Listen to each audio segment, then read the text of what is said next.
Tenemos la suerte de recibir al amigo Rodolfo Yunta. No se escucha nada. No. Bueno, a ver, ahora se escucha. Pero más fuerte, señor. Bárbaro. Les decía, el profesor Rodolfo Yunta es un amigo, un doctor de la casa.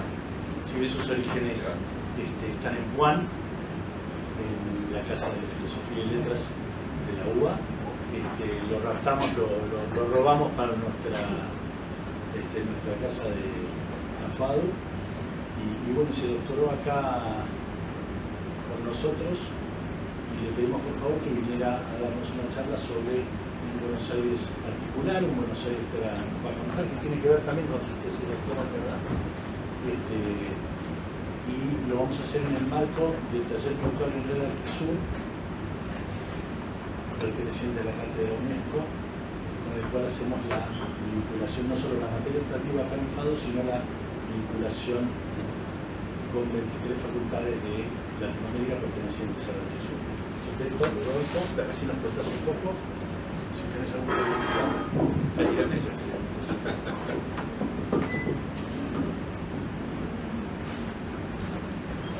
Bueno, buenas tardes. En primer lugar, muchas gracias, Fernando, por la invitación. Siempre es lindo tener la posibilidad de comentar una experiencia de investigación. En este caso, la tesis que yo hice de doctorado aquí en FADU llevó por título justamente esto de metáforas en pugna.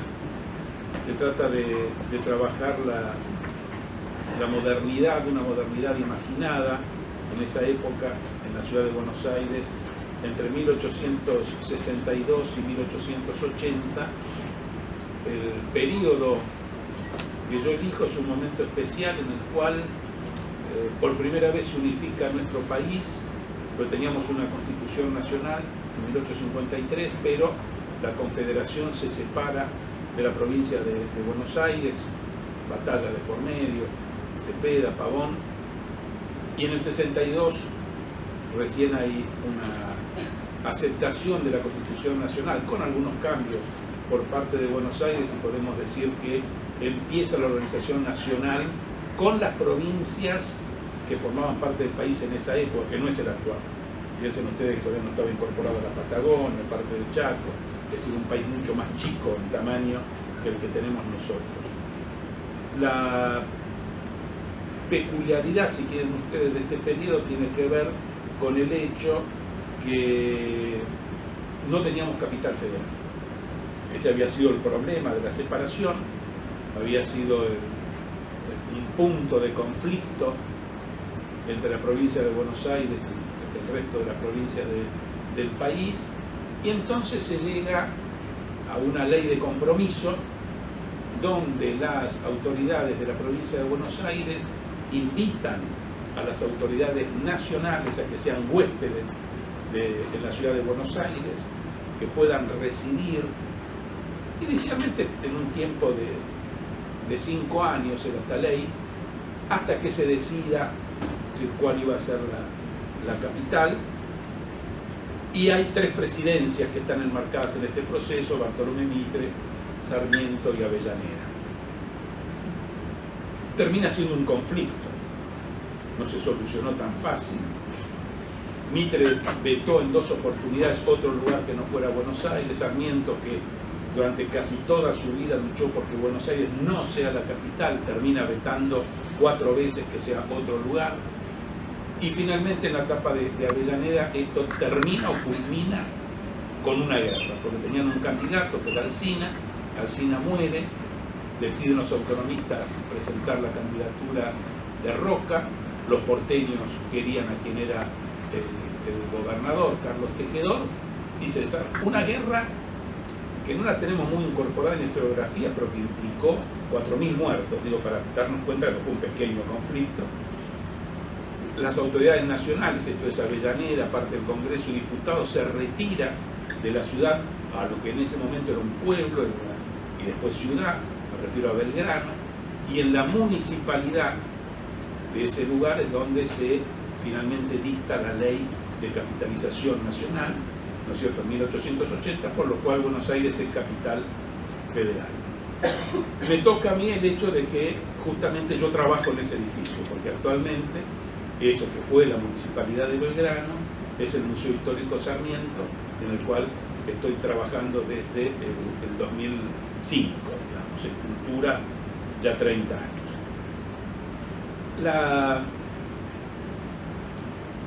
historia de la ciudad de Buenos Aires, que supongo que ustedes deben conocerla bastante, y la deben haber transitado bastante, es realmente muy rara, es una historia con altibajos e instancias bastante increíbles, ¿no? En el sentido que tiene un doble origen, ¿no? Es decir, tenemos un asentamiento con Pedro de Mendoza, la mayor expedición que llega a América desde España, la mayor de todas las que hubo del proceso de conquista y colonización, vino acá.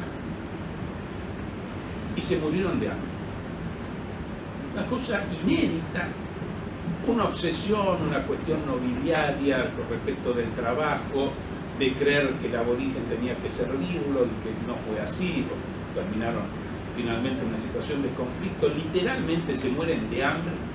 Algunos van de esa expedición para Asunción y tuvieron una relación muy exitosa, y desde ahí viene Garay y hace la fundación definitiva de Buenos Aires en 1580, y ahí arranca la historia, vamos a decir, oficial de la ciudad de Buenos Aires, con una etapa colonial que desde Garay, que fue un proyecto local, no un proyecto de la corona. La corona no le interesó porque finalmente aquello que había traído a Mendoza no se dio, no había ni plata, no había posibilidad de gran intercambio ni nada que le interesara a la corona, con lo cual este fue un lugar bastante marginal para la corona, con lo cual subsistió durante 2 siglos. Piensen ustedes que desde la fundación de Garay hasta el virreinato del Río de la Plata llega a tener en esos 2 siglos de existencia, me refiero a 1580, 1776, 25.000 habitantes, nada. Y de pronto pasa a ser capital del virreinato del Río de la Plata, es decir, que pasa de ser la ciudad más marginal del sistema a estar en el rango más alto posible que tenía una ciudad en América, que era ser capital de un virreinato. En esos 34 años, que fue un virreinato súper breve, termina en 1810, duplica la población. Fíjense ustedes que en 34 años crece la ciudad de Buenos Aires lo que no había crecido en 200 años. Después, ya en etapa independiente, tiene una instancia muy lenta de crecimiento, hasta el 80, ya había inmigración, ya hay, digamos, cifras totalmente diferentes, pero a partir de 1880 tienen el mayor crecimiento que una ciudad en América haya tenido. La ciudad de Buenos Aires, ciudad que cambia su tamaño, porque cuando se la designa capital federal, tenía el municipio un esquema que después vamos a ver, es decir, un tamaño, y termina anexando 2 partidos, el partido de Flores, el partido de Belgrano, toma la dimensión actual, es la que ustedes conocen como la General Paz, y a partir de ahí la población se multiplica también en 34 años, esto es, desde que es capital federal en 1880 hasta la Primera Guerra Mundial, pero se multiplica por 12, generando una situación totalmente loca. Hasta ahí no teníamos infraestructura de nada, comienza a darse un proceso por el cual se genera la infraestructura para Buenos Aires, se contratan grandes equipos de todas partes del mundo para que hagan la mejor infraestructura posible, gran inversión por parte del Estado Nacional, y sin embargo, toda esa infraestructura en menos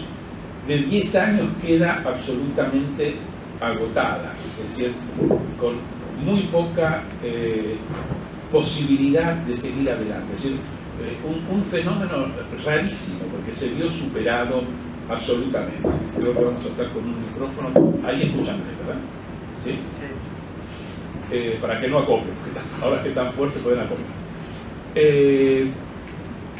Piensen ustedes que con este gran crecimiento la ciudad de Buenos Aires llega a los 3 millones de habitantes en 1940 y no nos movimos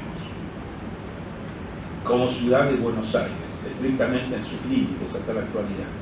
Sí, ha tenido la variación mínima, pero ni hablar del proceso de metropolización, ni hablar lo que implica el crecimiento de lo que es el área metropolitana de la ciudad de Buenos Aires, ¿no es cierto?, que según la escala que tomemos o el territorio que tomemos, podemos estar superando 14, 17 millones de habitantes. Así que fíjense las asimetrías, ¿no?